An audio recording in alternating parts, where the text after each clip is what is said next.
मैं doctor Harsh Rawal, arthroscopy surgeon and sports medicine consultant, Indo joint orthopaedic hospital Ahmedabad से। आज की ये वीडियो में मैं आपको इन्फॉर्मेशन दूंगा कि ईसीएल सर्जरी और इनसाइड टेक्निक से कैसे होती है और उसके क्या क्या एडवांटेज है। जैसे कि हमने प्रीवियस वीडियो में बात किया है कि रूटीन ईसीएल सर्जरी में यूजुअली जो मोस्ट कॉमनली हार्वेस्टेड ग्राफ्ट है वो सेमिटिक रेसिलिस, उसको क्वाड्रुपल प्रिपरेशन करके फीमर में टनल, टिबिया में टनल करना है और क्राफ्ट पास करने के बाद फीमर में उसको बटन से फिक्स करते हैं और नीचे टिबिया में स्क्रू से। अभी ये जो ऑल इनसाइड टेक्निक है उसके लिए जो ग्राफ्ट की आवश्यकता है उसकी लेंथ मैक्सिमम 65 या 70 mm है, तो वो इनफ है।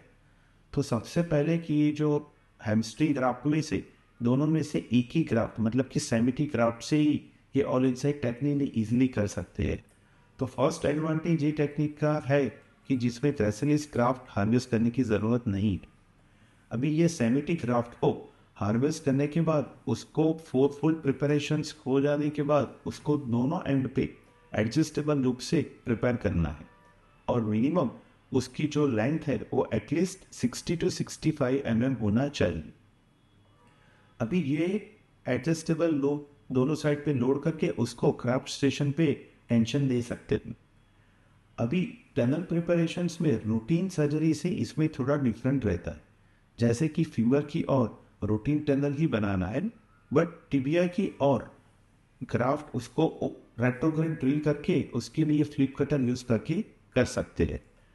अभी ये जो रेट्रोग्रेड ड्रिल करते हैं तो हम टिबिया में पूरा ड्रिल नहीं करते, जितना ग्राफ्ट टनल के अंदर रखना है उतना ही ड्रिल करते हैं, बाकी के बोन में अनटच रहता है। So in a way this is a bone preserving technique. So that is the second advantage of all inside ACL surgery. अभी हमने जो टनल्स बना दिए हैं उसमें ग्राफ्ट पास करना है, पहले फीमर की ओर ग्राफ्ट पास करके बटन को फ्लिप करना है और बाद में वही ग्राफ्ट नीचे टिबिया में पुल आउट करके वहाँ पे बटन को फ्लिप करना है। अभी ये दोनों साइड बटन फ्लिप हो जाने के बाद एक एडजस्टेबल लूप होने की वजह से फ्रॉम फीमर साइड और टिबिया साइड उसको ओवर सिंचिंग कर सकते हैं, तो वो ग्राफ्ट टाइटनिंग में हेल्प करता है। सो that is the third advantage of all inside ACL surgery. और उसके बाद जो रिमेनिंग नीचे के बचे हुए जो पोर्शंस में जो फाइबर वायर रहते हैं उसको कट करना है। So in a way this technique a little bit different from the conventional Asian surgery and उसके लिए जो मेन 3 एडवांटेज है, एक है कि वो दोनों ग्राफ्ट की वजह से एक ही ग्राफ्ट हार्वेस्ट करना है, सेकंड है कि वो बोन प्रिजर्विंग टेक्निक है, और थर्ड जो है कि उसको दोनों साइड पे एडिशनल सिंचिंग की वजह से ग्राफ्ट को ज़्यादा टाइट कर सकते हैं।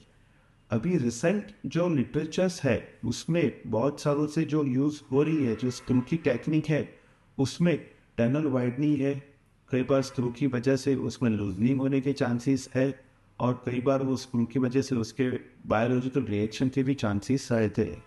तो ये ऑल इनसाइड टेक्निक में ये सभी प्रॉब्लम को अवॉइड कर सकते हैं। So in a way, all inside technique is more preferable than a conventional routine ACL reconstruction surgery.